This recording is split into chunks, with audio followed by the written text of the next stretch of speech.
নমস্কার বন্ধুরা, বিউটিস খিচড়ি চ্যানেলে আপনাদের সবাইকে স্বাগত। আজ আমি আপনাদের সাথে শেয়ার করব রাজস্থানের অত্যন্ত জনপ্রিয় এবং সুস্বাদু বেসনের গাট্টার তরকারি।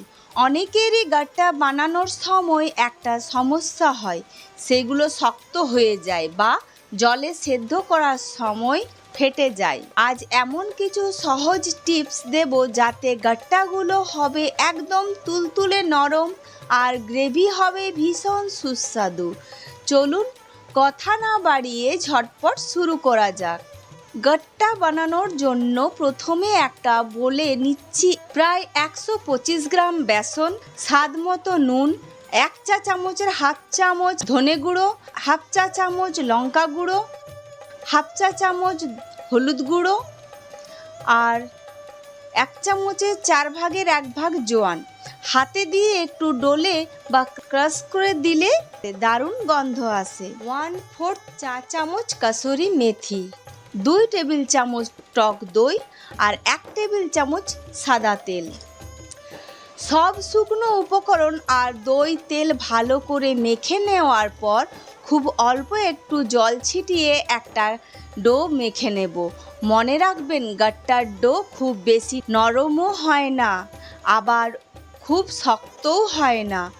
রুটি পরোটার ডো থেকে সামান্য একটু শক্ত হবে। ডো মাখা হয়ে গেলে 10 থেকে 15 মিনিটের জন্য ঢাকা দিয়ে রেখে দিন।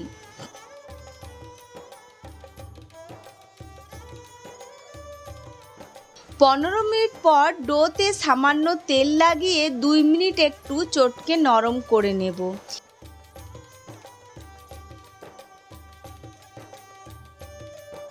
এবার ডো থেকে ছোট ছোট লেচি কেটে নিচ্ছি।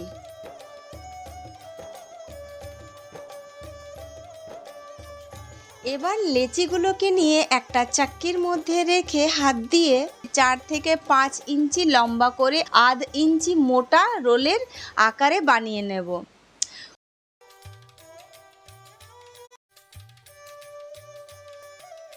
গুরুত্বপূর্ণ টিপস: কড়াইতে জল ফুটতে বসিয়েছি। জল যখন খুব ভালোভাবে টকবক করে ফুটবে তখন রোলগুলো এক একটা করে ছাড়তে হবে। একটা গুরুত্বপূর্ণ টিপস: জল ঠান্ডা থাকলে বা ভালো করে ফুটে না উঠলে গাট্টা ফেটে যেতে পারে। ফ্লেম হাই রেখে 10 থেকে 12 মিনিট ফোটাবো। 7 থেকে 8 মিনিট পর দেখা যাবে গাট্টাগুলো জলের ওপরে ভেসে উঠেছে আর তার গায়ে ছোট ছোট দানা বা বাবলস তৈরি হয়েছে। তার মানে গাট্টাগুলো একদম পারফেক্ট সেদ্ধ হয়ে গেছে। এবার এগুলো জল থেকে তুলে ঠান্ডা হতে দেব। এই জলটা ফেলবো না, গ্রেভিতে কাজে লাগবে। গাট্টাগুলো ঠান্ডা হতে হতে মশলা তৈরি করে নিই। মিক্সার জারে 2টো টমেটো, 1টা কাঁচা লঙ্কা আর আধ ইঞ্চি আদা একসাথে পেস্ট করে নেব। এরপর অন্য একটা বাটিতে হাফ কাপ ফেটানো টক দই নেব। দইয়ের মধ্যে মেশাবো 1 চা চামচ সুন্দর রঙের জন্য কাশ্মীরি লঙ্কা গুঁড়ো, 1 চা চামচের 4 ভাগের 1 ভাগ হলুদ গুঁড়ো, 1 চা চামচ ধনে গুঁড়ো, হাফ চা চামচ জিরে গুঁড়ো। এই মশলাগুলো ভালো করে ফেটিয়ে পাশে রেখে দেব। গাট্টাগুলো ঠান্ডা হয়ে গেছে। এবার 1 সেন্টিমিটার মাপে ছোট ছোট টুকরো করে কেটে নেব। আপনারা চাইলে এই গাট্টাগুলো সরাসরি গ্রেভিতে দিতে পারেন, তবে কড়াইতে 3 থেকে 4 চামচ তেল দিয়ে গাট্টাগুলো হালকা 1-2 মিনিট ভেজে নিলে স্বাদ দ্বিগুণ হয়ে যায়। খুব বেশি কড়া করে ভাজবেন না, হালকা সাঁতলে নিয়ে তুলে রাখবো। কড়াইয়ের বাকি তেলে ফোড়ন দেব। হাফ চা চামচ জিরে, 2 চিমটি হিং আর গরম মশলা নেব। 1টা দারচিনি টুকরো, 2টো লবঙ্গ আর 1টা বড় এলাচের দানা, 4-5টা গোলমরিচ আর তেজপাতা।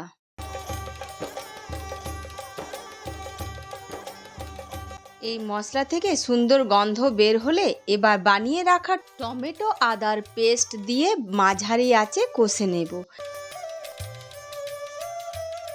তেল ছাড়তে শুরু করলে গ্যাস বন্ধ করে 1 মিনিট অপেক্ষা করব যাতে কড়াইয়ের উত্তাপ একটু কমে। এরপর ফেটানো দইয়ের মিশ্রণটা ঢেলে দেব। খুব গরম মশলায় দই দিলে বা দই ঠান্ডা থাকলে তা কেটে যেতে পারে। এবার গ্যাস জ্বালিয়ে ক্রমাগত নাড়তে থাকবো যতক্ষণ না এতে আবার বলক আসছে। গ্রেভি ফুটে উঠলে যে জলে গাট্টা সেদ্ধ করেছিলাম সেই জলটা এতে ঢেলে দেব। ঝোল ফুটলে দেব স্বাদ মতো নুন আর 1 টেবিল চামচ কসুরি মেথি হালকা ড্রাই রোস্ট করা, আর দিচ্ছি খানিকটা ধনেপাতা কুচি। এবার ভেজে রাখা গাট্টাগুলো দিয়ে ঢাকা দিয়ে 2 থেকে 3 মিনিট ফুটতে দেব যাতে মশলার সমস্ত স্বাদ গাট্টার ভেতরে ঢুকে যায়।